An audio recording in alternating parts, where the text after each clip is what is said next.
Hello everyone and welcome back to Academic Scope. Today we're going to cover 1.2, the basic economic problem in Economics GCSE. So, this is what the specification requires you to know. Explain what is meant by scarce resources and unlimited wants.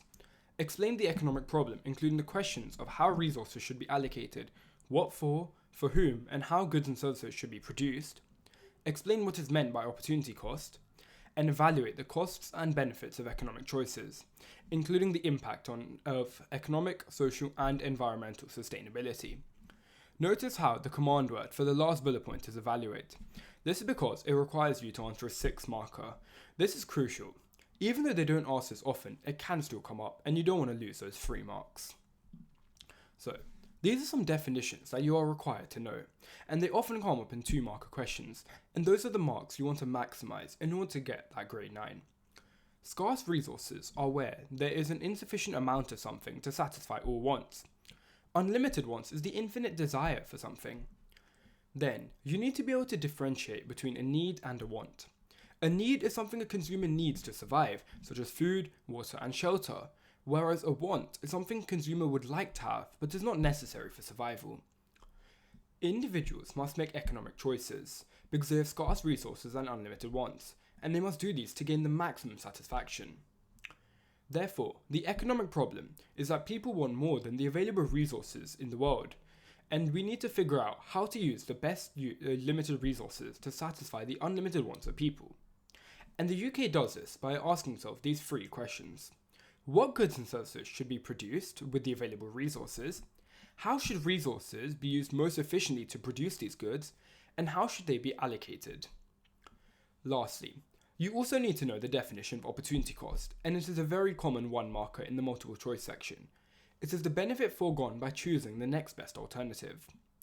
To explain this, if you have 2 choices, one is to buy a washing machine, 2 is to buy a dishwasher, and you choose a dishwasher if it's cheaper, the opportunity cost is the time you could have saved with the washing machine, as you now have to wash clothes manually. Now, the 6-marker which I mentioned earlier, evaluating the costs and benefits of economic choices. We must know the different types of sustainabilities and how it's relevant to an economic choice. Economic sustainability is the best use of resources in order to create responsible development or growth now and in the future. Social sustainability is the impact of development or growth that promotes an improvement in the quality of life for all, now and in the future. And lastly, environmental sustainability is the impact of development or growth where the effect on the environment is small and possible to manage. You must be able to easily compare economic, social, and environmental sustainability and know the differences because it's quite a common 6-marker and you don't want to accidentally talk about a wrong one. So, this is an example 6-marker. Evaluate the costs of the economic choices that Nina and Leo must make on their economic sustainability. And below is the case study. Pause the video now and take a few minutes to read and understand the case study, perhaps annotate it, and get ready to answer the question, as we'll be going through the mark scheme. Alright, so this is the mark scheme that the exam board is given on the left, and on the right are some additional points which I think you can mention. Answers may include the definition of economic sustainability to show your knowledge, costs, the £10,000 loan and the interest payable time or scale of the repayment, as they may not make enough revenue to pay it back. The use of their reserves of the money. You have to understand economic sustainability refers to whether it will help their economics or their finances in the long term. And you could talk about the cost of either painting or replacing the tables or expanding the outdoor area, as it's most likely very expensive. Then you have to be able to evaluate this. There is no guarantee that any improvements will bring in more customers or even retain existing ones, especially with the increased competition of more cafes opening. And the monetary cost involved may outweigh any increase in revenue, and that's the entire point of an evaluate question, to say whether benefits outweigh the costs. And then you can even ask questions in the evaluation. Will any changes at least meet what the competition is offering, as you don't know what the new cafes are providing? Would it be better to improve the value of what they offer as against cosmetic changes? Would it be better to buy a more expensive coffee beans or increase the size of their products instead of increasing the aesthetic value of their cafe?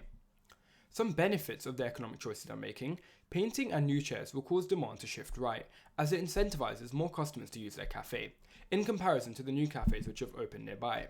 This will increase their revenue and thus their profit, allowing Nina and Leo to expand their business further and gain economies of scale. Since demand is price inelastic, which is mentioned in the case study, allowing you to gain application marks, increased competition shouldn't decrease their revenue by a large extent. And there you have it, that's 1.2. Thank you for watching Academic Scope, and make sure to tune in next time as we're going to start covering 2.1, the role of markets. Make sure to join the Discord link in the bio to join a community of like-minded students, and check out the rest of the videos as I help you get a grade 9 without expensive fees or any requirements. Thank you.